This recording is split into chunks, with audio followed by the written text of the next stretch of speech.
My brother laughed at me when I was poor and forced me to be his butler. Then he lost all his money and came crawling to me. "You need to iron my underwear again. You did it wrong," my brother Gremlin said, throwing his Calvin Klein at my face while his friends laughed from the couch. "And when you're done with that, I need you to hand-feed me grapes while I play Call of Duty, because my hands are busy with the controller." I caught the underwear before it hit me and added it to the growing pile of humiliating tasks Gremlin had invented since hiring me as his personal butler 2 months before. The pay was barely minimum wage, but after getting laid off and seeing the state of the job market, I had no choice. "Don't forget to peel the grapes first," Gremlin added, his buddies howling. "And you need to say, 'Your grape, my lord,' before placing each one in my mouth." The next morning, Gremlin had me call his ex-girlfriend while he listened on speaker. "Tell her she's getting fat, and Gremlin's new girlfriend is way hotter," he said. "Tell her that Gremlin says she was boring in bed and he had to fantasize about her friends to get through it." I had to say horrible things while his ex screamed at me, and Gremlin got to feel like he'd won their breakup. Every day got worse because Gremlin kept dreaming up new ways to torture me. I became his human barbell at the gym, lying across his shoulders during squats while girls took photos, and I tried not to puke. At his college reunion, I had to follow him around telling everyone about his fake business deals while wearing a stupid earpiece that wasn't even connected to anything.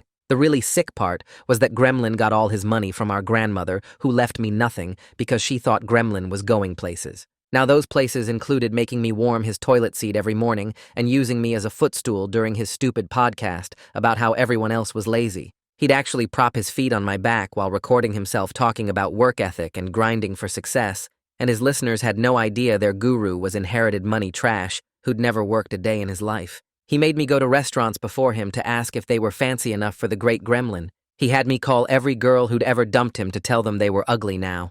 I had to tip valets with my own cash while making sure everyone heard me thanking them for Gremlin. My own money, going into strangers' pockets, just so people would think my brother wasn't cheap. Some nights I'd lie in my crappy apartment staring at the ceiling, wondering how I'd gone from a marketing manager with a future to a 30-year-old man who spent his days pretending to be furniture. My college friends were getting promotions and buying houses while I was learning the perfect temperature for Gremlin's toilet seat. The contract he'd made me sign was airtight, because Gremlin's lawyer friend made sure of that. I sent out job applications between peeling grapes and ironing underwear. I wrote cover letters while Gremlin used me as a coat rack at parties. I did phone interviews in my car during my lunch breaks, which I spent eating peanut butter sandwiches because I couldn't afford anything else. One interviewer asked why I'd left my last position, and I had to make up some story about downsizing, while Gremlin texted me demanding I come back inside to hold his protein shake during his conference call. Finally, a marketing firm called back. $90,000 a year, starting now. I gave Gremlin my 2 weeks while he was literally standing on my back, trying to reach something on a high shelf. "Whatever," he said. "Plenty more losers where you came from." 8 months later, I had my life back. Real apartment, real food, a girlfriend who thought I was normal. I almost forgot what Gremlin's toilet seat felt like. Then Gremlin called at midnight, crying so hard I could barely understand him. We met at a diner where he looked like death had sucked out his soul and spit back the husk. "I invested everything in this cryptocurrency called Moon Rocket," he said, his hands shaking so bad he could barely hold his coffee. "This Instagram model with 13 million followers said her boyfriend was a crypto genius insider. She DM'd me personally and said I was special." My brain broke trying to process this. "You gave all your money to some random IG girl? She guaranteed 10,000% returns, and I sold the house and emptied the trust fund, and now the website's gone, and I have $17 total." His voice went up like a little kid's. "I'm living in my car and eating ketchup packets for dinner." I stirred my coffee real slow, enjoying every second of watching him squirm like I'd squirmed for months. "Please," he begged, grabbing my wrist with his clammy hands. "You have to help me." "I'll help you, Gremlin," I said, pulling out my phone. "But I think you know what you're going to have to do to get money from me." I opened up Amazon Prime and typed in French maid costume. Requested Reads is on Spotify now. Check out link in the description or comments. The morning after the diner, I sat on my couch staring at the cardboard box on my coffee table. Amazon Prime had delivered it at 7 in the morning, and now the French maid costume just sat there like a loaded gun waiting to go off. I picked up the package and turned it over in my hands, the weight of it feeling heavier than it should. My brain kept replaying every single time Gremlin made me warm his toilet seat before he sat down. Every morning I had to kneel there with my hand on the porcelain, waiting for it to reach the exact temperature he wanted. I remembered being his footstool during those stupid podcast recordings, while he talked about work ethic to his followers, who had no idea he'd never worked a real day in his life. The vindication running through my body felt better than anything I'd felt in months. I opened the package and pulled out the costume, holding up the frilly black and white fabric. Gremlin was going to put this on, and he was going to clean my apartment, and he was going to know exactly what humiliation felt like. My phone rang at 9, and Gremlin's name popped up on the screen. I let it ring 3 times before answering because I wanted him to sweat a little. His voice came through hollow and shaky like he'd been crying again. He asked if my offer last night was actually serious, or if I'd just been messing with him. I could hear cars in the background and the beeping of a gas pump, and I pictured him standing in some parking lot with $17 to his name. I told him to come over at noon, so we could talk about terms. He asked what kind of terms, and I said he'd find out when he got here. The power in my voice felt amazing, like I was finally the one calling the shots after months of being treated like furniture. He agreed to come, and I hung up without saying goodbye. At 11:30, I started getting the apartment ready. I put the costume box on the coffee table where he'd see it right when he walked in. I made sure my place looked good, way better than his old house ever did, because I wanted him to see what actual earned success looked like compared to his grandmother's handout money. I checked my bank account on my phone and saw the $90,000 salary sitting there as proof that I'd rebuilt my life the right way. My girlfriend was at work and wouldn't be home until later, which was probably good, because I needed to handle this conversation alone. Gremlin showed up at noon looking worse than he had at the diner. He wore the same wrinkled shirt and jeans from last night, and his hair stuck up in greasy clumps. The smell hit me when I opened the door, that sour, unwashed smell of someone living in their car. I stepped back and told him to use my bathroom and clean up first. He looked surprised, like he expected me to make him grovel right away. I pointed down the hall and said I'd make him a sandwich while he showered. He walked past me without saying anything, and I heard the bathroom door close. While the water ran, I made a turkey sandwich with actual fresh bread and real turkey, not the cheap stuff, because I could afford it now. I put chips on the plate too, and poured a glass of actual orange juice. This felt generous, giving him basic human dignity before we got into the real conversation. He came out 20 minutes later with wet hair and my towel wrapped around his shoulders. I handed him the plate, and he sat on my couch eating like he hadn't seen real food in days. I sat across from him in my nice chair and waited until he finished the sandwich. Then I leaned forward and started laying out how this was going to work. Any money I gave him would come with work requirements, and that work would involve the same kind of tasks he made me do. I pointed at the costume box on the table. His eyes went to it, and his jaw got tight, but he didn't stand up or walk out. We both knew he had absolutely nowhere else to go. I told him every dollar would be earned through humiliation, just like he made me earn my minimum wage paycheck. He stared at the box, and I watched his face turn red. The front door opened, and my girlfriend walked in early from her shift at the hospital. She stopped when she saw Gremlin on our couch looking miserable in my borrowed clothes. Her eyes went from him to me to the costume box, and I saw her expression change. She asked if she could talk to me in the bedroom real quick. I followed her down the hall, and she closed the door behind us. She asked what exactly I was planning here, and her tone made it super clear she wasn't comfortable with whatever revenge thing I was setting up. I tried to explain that this was just about fair consequences. She crossed her arms and said, "There's a difference between setting boundaries and becoming the person who hurt you." That made me defensive because I wasn't ready to hear it. I told her Gremlin deserved this after what he put me through. She said she understood I was hurt, but this wasn't the way to fix it. We went back and forth for a few minutes until she checked her phone and said she had to get to her evening class. She looked at me one more time before leaving, and I knew she was disappointed. After she left, I went back to the living room where Gremlin still sat on the couch. I picked up the costume box and dropped it on the coffee table in front of him. I told him he could earn $200 by cleaning my entire apartment in this costume tomorrow afternoon. He stared at the box for a long time without saying anything. Then he looked up at me with this expression of pure hatred that actually made me feel powerful instead of small for the first time since I'd escaped his employment. He asked if I was serious, and I said completely serious. He could wear the costume and clean, or he could go back to his car and figure out his own life. He agreed with his teeth clenched, and I felt this rush of satisfaction. I told him to come back tomorrow at 2 and to bring his appetite for humble pie. The next afternoon, my doorbell rang at exactly 2. I opened it, and Gremlin stood there with the costume in a plastic bag. He walked past me without looking at my face. I pointed to the bathroom and told him to change. He went in and closed the door, and I heard him moving around in there for a while. When he came out, his face was bright red with shame. The black and white frilly dress looked ridiculous on him, and he wouldn't meet my eyes. I handed him cleaning supplies and told him to start with the kitchen. He walked over and got on his knees to scrub the floor.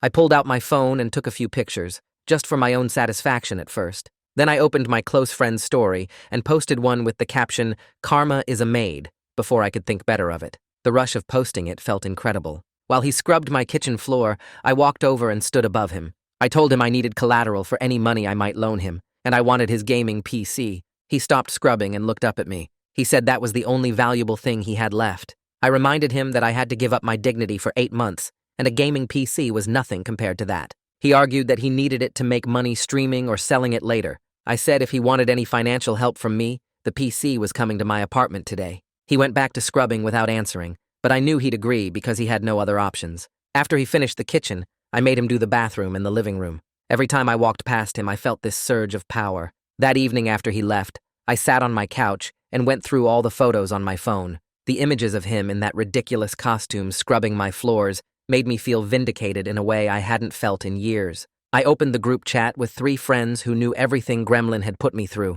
I sent them the best photo, the one where you could really see his face red with shame. Their responses came back fast with laughing emojis and messages saying he finally got what he deserved. One friend wrote YESSS with like 10 exclamation points. Another said I was a legend for making this happen. The third sent a gif of someone doing a victory dance. I read through their messages feeling completely justified, like the universe had finally balanced itself out and I was the one holding the scales. The next morning my phone rang at 7 and Gremlin's name lit up the screen. I almost didn't answer, but something made me pick up, and the sound that came through wasn't his usual voice at all. He was crying hard, like actually sobbing into the phone, and I could hear him trying to catch his breath between words. He told me he'd been having panic attacks in his car at night, waking up sweating and shaking and not knowing where he was for a few seconds. He admitted he'd been sleeping in the grocery store parking lot because they had security cameras, and he felt safer there, and every morning he went inside to use their bathroom to brush his teeth and wash his face in the sink.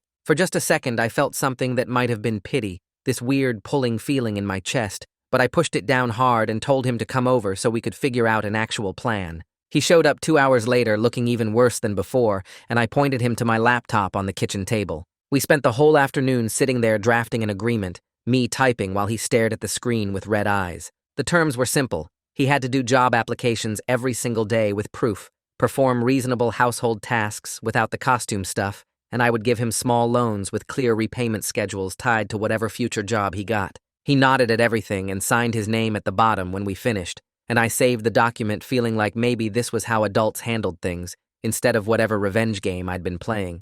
My girlfriend came home around 5 and saw us at the table, and I showed her the agreement thinking she'd be proud of how mature and organized it all looked. She read through it slow, her face not showing much, then asked if she could talk to me in the bedroom for a minute. I followed her in, and she closed the door, then turned around and said, I needed to decide right now whether I wanted revenge or whether I actually wanted to help him, because mixing the two together was going to blow up in my face and probably damage our relationship too. I told her this was about justice, that Gremlin owed me for what he did, and this was just making things fair. She gave me this look, her eyes going sort of sad and tired at the same time, and I could tell she didn't believe there was any real difference between justice and revenge in this situation. She didn't push it any further, though, just said okay, and went back to the living room, and I knew she was backing off, because she could see I wasn't ready to hear what she was really trying to tell me. 2 days later, I was sitting at my desk at work, when Brad from accounting walked by and leaned over to show me his phone. My stomach dropped like an elevator with cut cables when I saw the screenshot, because it was the maid costume photo, and Brad said it had been making rounds through some group chats. Within an hour, my desk phone rang, and it was Tucker from HR asking me to come to his office right away. I walked down there feeling my heart pound in my ears, and Tucker closed the door behind me and pulled up the photo on his computer. He asked if I understood how off-hours conduct could affect workplace reputation, his voice all professional and cold, and I felt my face burning hot with shame. I pulled out my phone right there and started deleting the story and all the photos, my hands shaking so bad I almost dropped it twice. I promised Tucker this was a private family matter that wouldn't happen again, the words coming out fast and desperate, and he gave me an official warning about maintaining professional standards even outside work hours. I left his office feeling like the walls were closing in from all sides, like my whole rebuilt life was balanced on a knife edge because I'd wanted to humiliate my brother. That evening, Gremlin called asking for a bigger loan because his car had broken down and he needed it fixed to do delivery work. I told him any money beyond basic survival stuff had to come with daily proof of job applications, actual screenshots of the submissions, and he agreed, but I could see the resentment building in his eyes through the phone screen. It was the same look he used to get right before he'd invent some new horrible task for me, and I wondered if I was just creating a different version of the same toxic cycle. The next afternoon, my girlfriend texted me while I was in a meeting, and when I checked my phone, I saw she'd sent a screenshot of a message Gremlin had sent her. The message said something about me being such a great brother with these little sarcastic comments that made it obvious he was trying to make me look just as bad as he'd been. I felt my face get hot with anger and embarrassment, this burning feeling spreading across my cheeks, because he was trying to poison my relationship now and drag her into our mess. When I got home that evening, she was waiting on the couch with her arms crossed, and she said she didn't sign up to be part of this toxic thing between us brothers. I got defensive immediately, telling her I was just holding him accountable for what he did, but she cut me off and said, "Accountability doesn't look like humiliation and power games." She said if I couldn't see the difference between helping someone and getting revenge, then we had a real problem, and her voice had this edge to it that scared me more than anything Tucker had said. The next morning, I woke up to a text from Wyatt that made my blood run cold, just sitting there on my lock screen when I grabbed my phone. The message said, if the public humiliation continued, he would file harassment claims on Gremlin's behalf, and it was written in this formal lawyer language that made it clear he wasn't joking around. I lay there staring at the ceiling, realizing how fast this whole thing could turn into legal problems, actual court stuff that would destroy the career I'd worked so hard to rebuild, and all the satisfaction from seeing Gremlin in that costume suddenly felt hollow and stupid and dangerous. Tucker's email came through at 10 that morning, asking me to come back to his office at 2 for a formal discussion about workplace conduct standards. I spent my lunch break in my car eating a sandwich I couldn't taste, while my stomach twisted itself into knots, thinking about how one stupid photo could end everything I'd rebuilt. At 2 sharp, I walked into Tucker's office, and he had this official-looking folder on his desk with my name on it, and I knew this was serious, in a way the first warning wasn't. He pulled out a document about personal conduct policies and how employee behavior outside work hours can reflect on the company's reputation and values. I had to read through 3 pages of policy language about social media guidelines and professional standards while he sat there watching me, and I felt like I was back in the school getting called to the principal's office.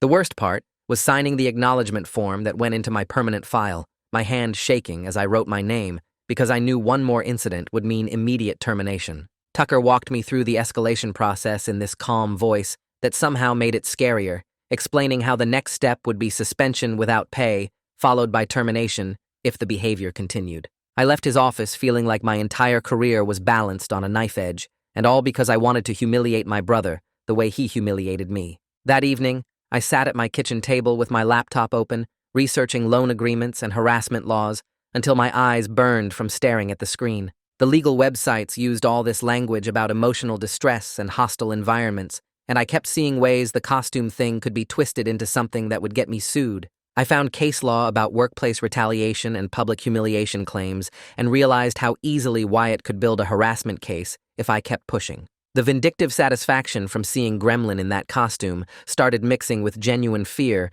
as I read about settlements and legal fees that could wipe out everything I'd saved. I made notes about proper loan documentation and collateral requirements, trying to figure out how to help him without crossing into territory that could destroy me. Around midnight, I finally closed my laptop and sat there in the dark, wondering how helping my brother had turned into this legal minefield, where every move I made could blow up my life. The next morning, I texted Gremlin to meet me at the coffee shop on 5th Street at 9 so we could handle this properly with actual documentation. He showed up looking nervous and suspicious, like he thought I was going to spring some new humiliation on him, but I just pulled out the loan agreement template I'd drafted. We spent an hour filling in terms and numbers, setting up a repayment schedule of $50 per week once he had steady income, documenting his gaming PC as collateral worth roughly $800. The whole thing felt businesslike and boring compared to the revenge fantasy I'd been enjoying, but at least it was legally sound and wouldn't land me in court or cost me my job.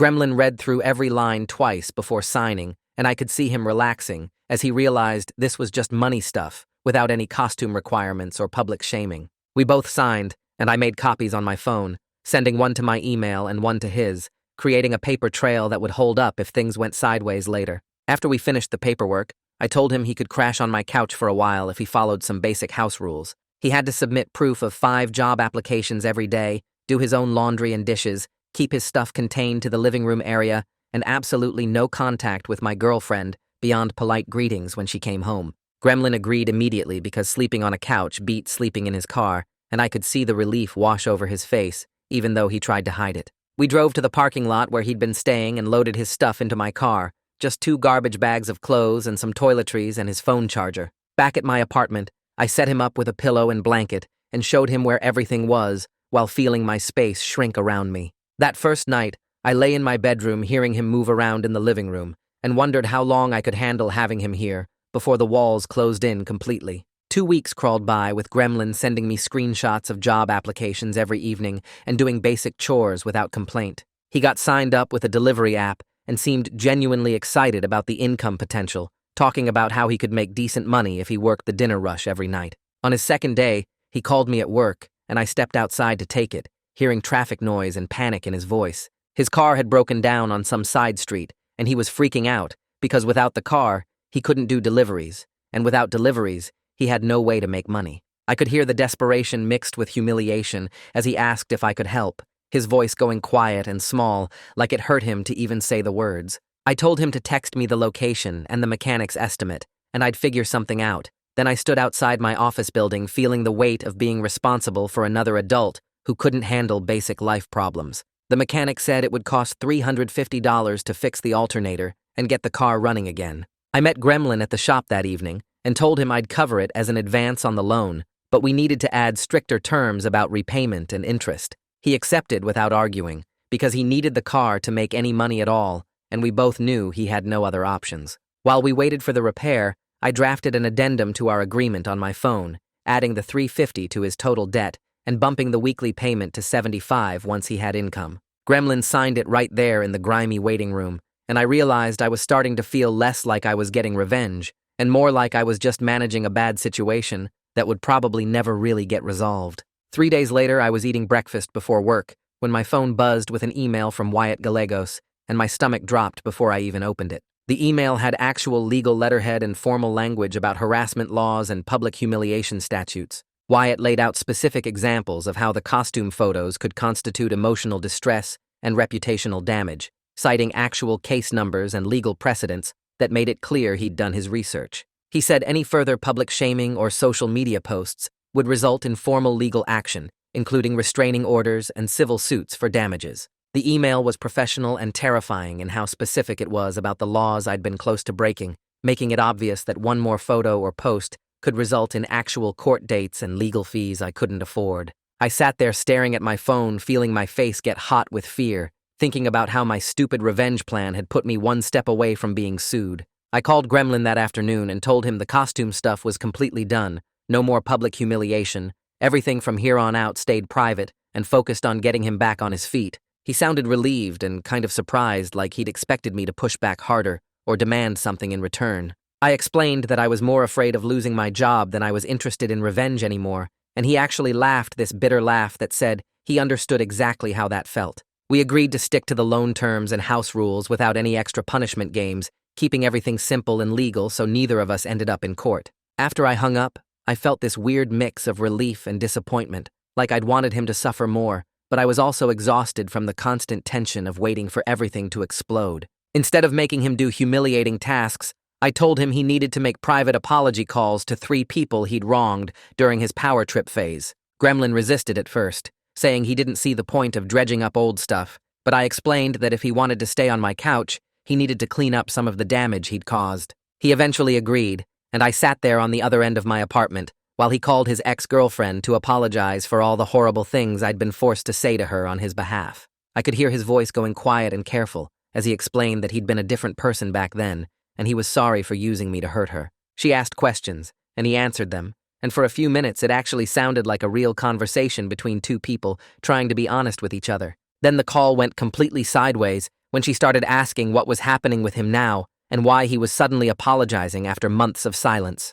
Gremlin got nervous and started explaining about the crypto thing and living with me, and she asked if I was making him do this call. He panicked and said something about how I was helping him, but also making him jump through hoops, and suddenly I could hear her voice getting louder, asking if I was abusing him or holding money over his head. Gremlin tried to backtrack, but he kept saying things that made it sound like I was the bad guy now, talking about loan terms and requirements in a way that painted me as some controlling jerk. She said she was going to post about this on social media because people needed to know what kind of person I really was, and Gremlin begged her not to, while I sat there feeling my whole world about to explode publicly, in a way that would make both of us look terrible and destroy whatever was left of my reputation. I grabbed the phone from Gremlin's hand before he could say anything else stupid and hung up on his ex. Gremlin stared at me with this shocked expression, like I'd just slapped him across the face, but I didn't care, because watching my entire professional life get destroyed on social media wasn't an option. My hands shook as I blocked her number on his phone, and then made him delete every single contact he had for her, including her friends and her sister. He tried to argue that I was overreacting, but I told him to shut up and let me think, because one of us needed to actually use our brain for once. I paced around my apartment trying to figure out damage control, while Gremlin sat on the couch looking miserable and useless. My girlfriend came home 20 minutes later and found me still pacing with Gremlin hunched over like someone had kicked him in the stomach. She asked what happened, and I explained the whole mess about the apology call going wrong and the ex threatening to post everything online. Instead of freaking out like I expected, she just nodded and pulled out her laptop, without saying anything about how I'd screwed up. She spent the next hour researching while I sat there feeling like a kid waiting to get yelled at by the principal. Finally, she turned the screen toward us and showed a list of job fairs happening in the area, including one next Tuesday that had temp agencies and warehouse companies looking for workers. Then she pulled up this budgeting app that tracked spending and income automatically and sent the link to both our phones.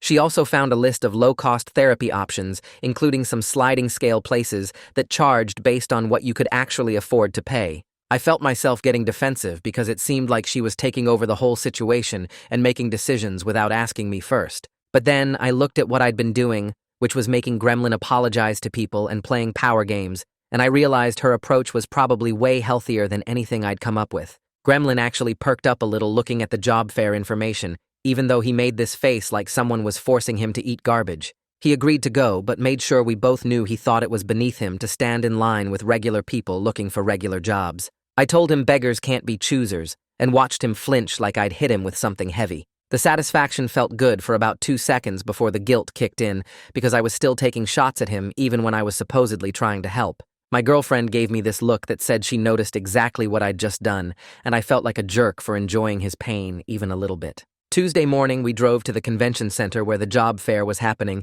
and the parking lot was already packed with cars. Inside, there were probably 200 people walking around with resumes talking to recruiters at different booths. Gremlin walked next to me with his hands shoved in his pockets, looking like he wanted to disappear into the floor. We stopped at a booth for a warehouse staffing agency, and the recruiter started explaining their positions when Gremlin made this comment loud enough for people nearby to hear about how his brother was really enjoying dragging him to this. Several people turned to look at us, including this woman named Megan, who was running the whole event and happened to be walking past right at that moment. My face burned hot with embarrassment as Megan glanced over with this expression that said she'd heard everything and was judging both of us. I wanted to explain that Gremlin was just being a jerk, and I was actually trying to help him, but that would have made everything worse. So I just stood there feeling like everyone in the building knew I was somehow both the victim and the bad guy. We moved to the next booth, and I kept my distance from Gremlin, hoping people would think we weren't together. Then I saw Tucker from my company's HR department standing at a recruiting table for our marketing division.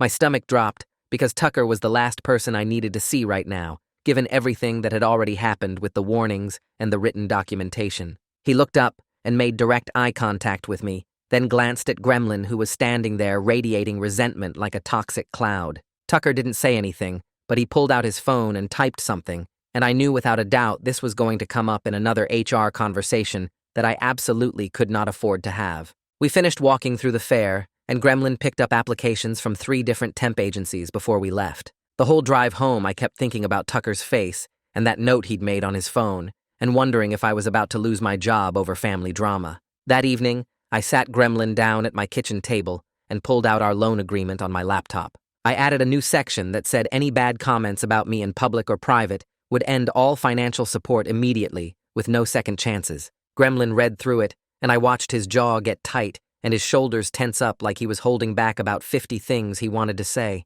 He signed it anyway because what choice did he have, but I could see the anger building up inside him like pressure in a bottle. I wondered if I was just creating this situation where everything would eventually blow up worse than if I'd just let him say whatever he wanted. But I also knew I couldn't keep helping him if he was going to trash talk me to my girlfriend or make scenes in public that could cost me my career. My girlfriend made dinner while we finished the paperwork, and nobody said much of anything because the tension in the apartment was thick enough to choke on. Gremlin went to sleep on the couch early, and I lay in bed next to my girlfriend, staring at the ceiling, thinking about how none of this felt like winning, even though I was supposed to be the one in control now. A week went by with Gremlin doing his job applications and keeping his mouth shut about everything. Then one afternoon, I was in the bedroom changing clothes after work when I heard him talking to my girlfriend in the living room.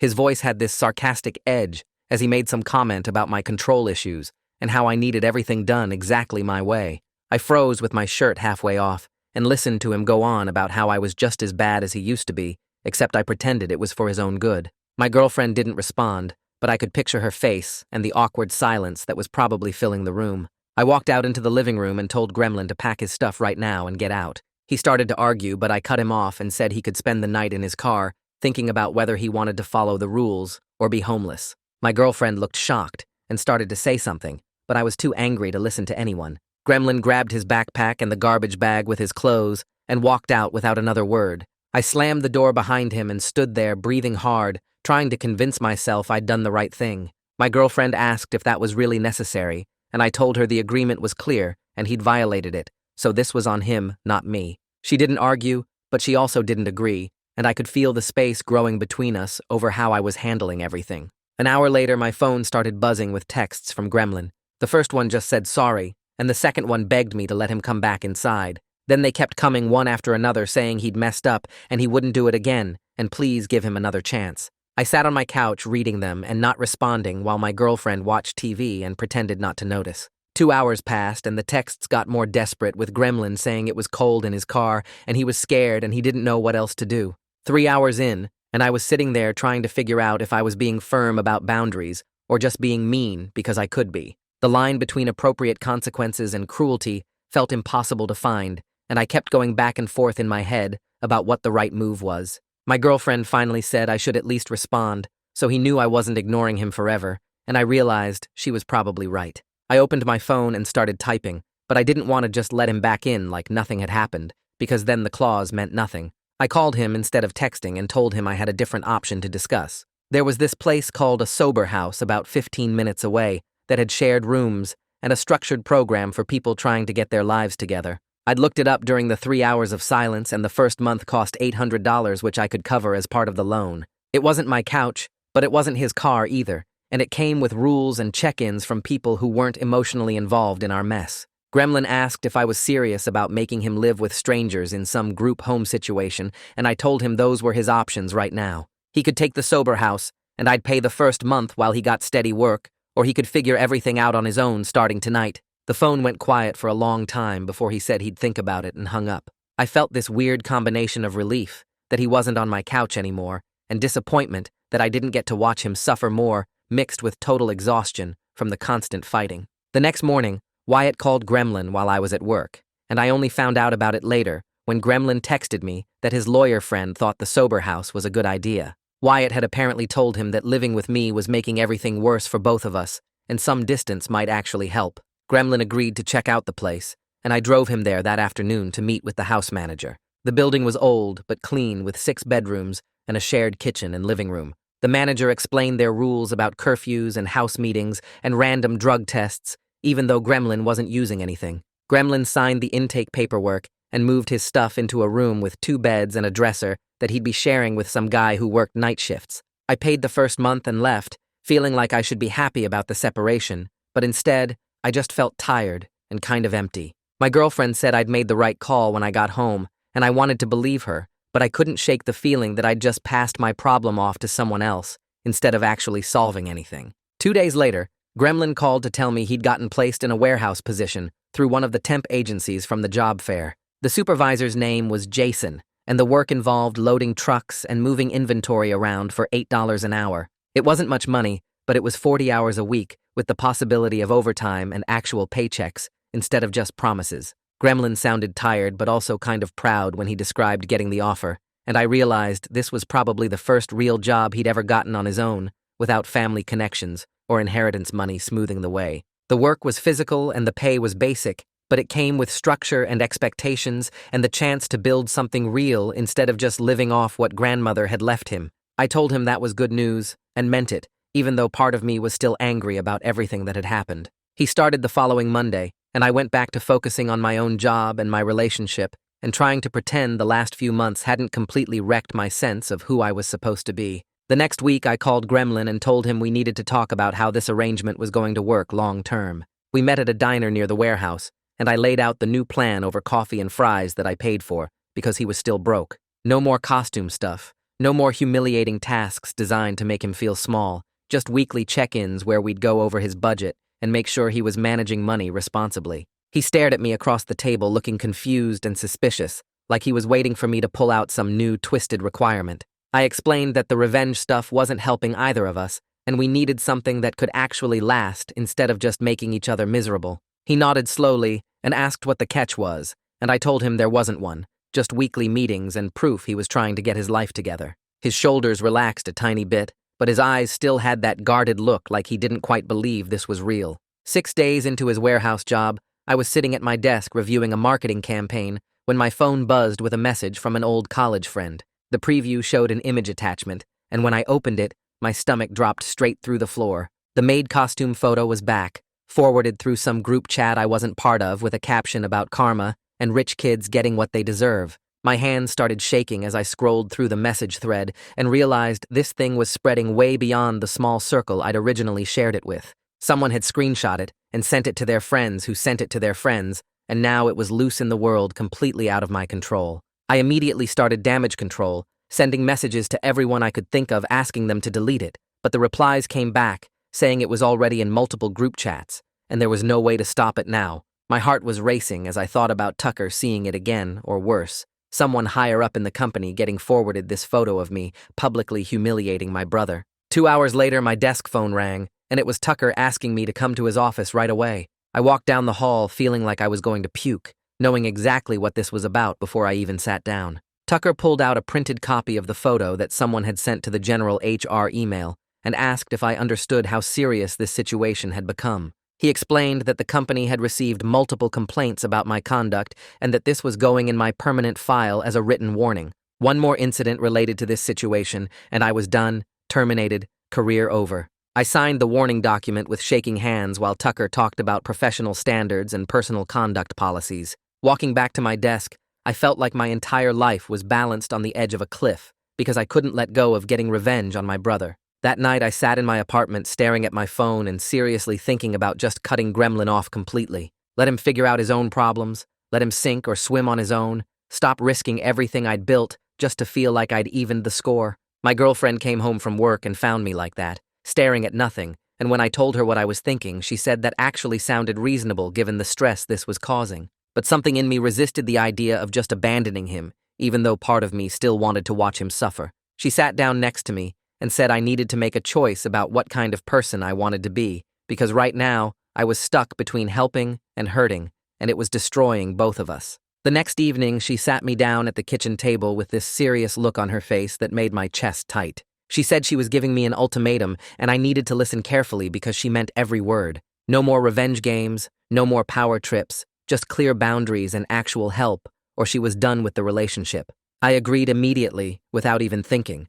because losing her would hurt way more than any satisfaction I could get from making Gremlin miserable. She'd been the only stable thing keeping me sane through all this chaos, and I realized how close I'd come to throwing that away just to feel powerful. We sat there holding hands while I promised to be better, and actually meant it this time. I texted Gremlin asking him to meet me at a coffee shop the next afternoon. When he showed up looking tired and wary, I took a deep breath and apologized for the humiliating tasks and the costume and everything I'd done, trying to make him feel what I felt. I acknowledged that I'd crossed lines and become the kind of person who hurt others just because I'd been hurt. He looked shocked, his mouth actually hanging open for a second before he recovered. He didn't accept the apology exactly, just kind of nodded and said he understood, but he agreed we could try keeping things purely about logistics going forward with clear boundaries on both sides. We shook hands awkwardly like business partners instead of brothers, and I felt this weird sense of relief mixed with sadness about what we'd become. 2 weeks passed, and I got a text from Gremlin with a photo of a $50 bill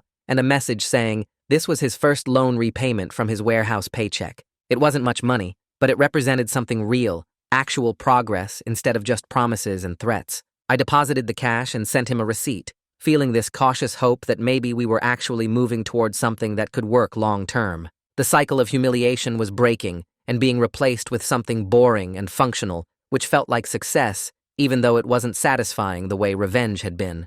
The following Saturday, we met at a bank branch to open a basic checking account with automatic deductions for loan repayment. The bank employee walked us through the paperwork and account setup, probably thinking we were business partners based on how formal and distant we acted with each other. In a weird way, that's kind of what we were becoming. Two people with a financial arrangement instead of brothers with years of resentment and betrayal between us. The automatic deductions would take the emotional negotiation out of repayment, just clean transactions that happened whether we were fighting or not. I left the bank feeling like I could actually breathe without waiting for the next crisis to explode. A few days later, Wyatt called me and said he'd drafted a simple consent document confirming that both parties agreed to end any humiliating conditions and stick to the repayment plan. We met at his office and signed the papers while a notary watched and stamped everything official. Having it all documented made the agreement feel real and binding in a way that our previous arrangements never had.